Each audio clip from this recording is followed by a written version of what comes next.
In Tana, you can either work with an original node or a reference to that original node. And I want to talk about references here. In terms of the mindset, you can be working on a node in one location while it actually lives in another location, and those things stay in sync. References help us avoid duplication of information.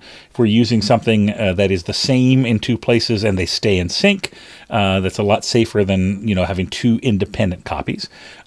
References allow us to interweave nodes in sort of another dimension within the tree structure, the outliner, because if I have something over here and I reference it over here in another context, that information stays linked, but it now kind of lives in its own world over here as well. And that's nice for further developing information that you may have already created or worked on elsewhere in your workspace. So when we talk about this, I created here a quick example node for you to be able to see that this is our example. And you can see you can create references usually one of two ways.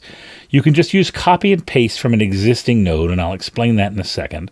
Or you can search for them with an @ symbol, okay?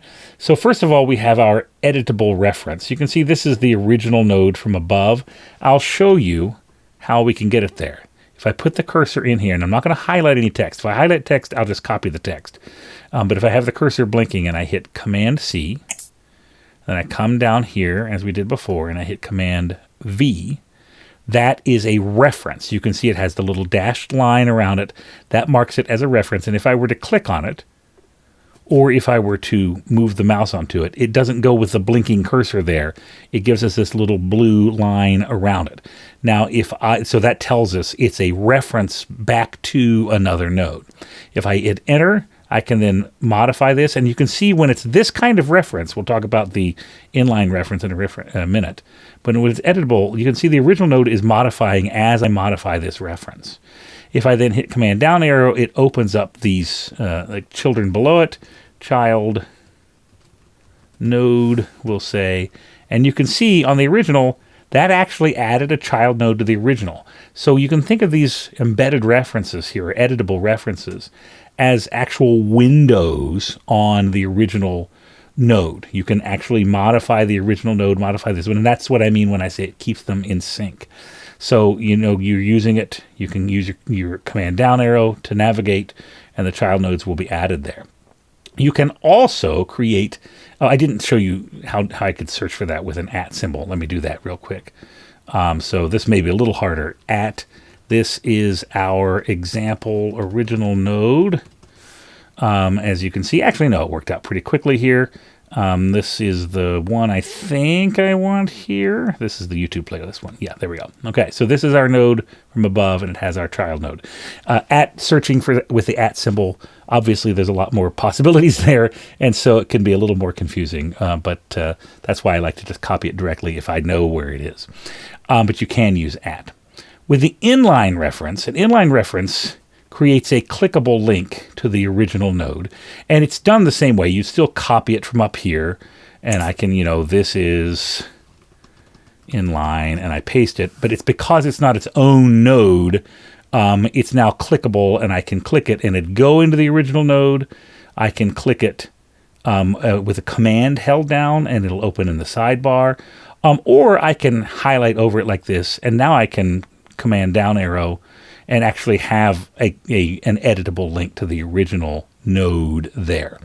But putting it in line like that, here's click open in current panel, command click in the right panel, and then shift click.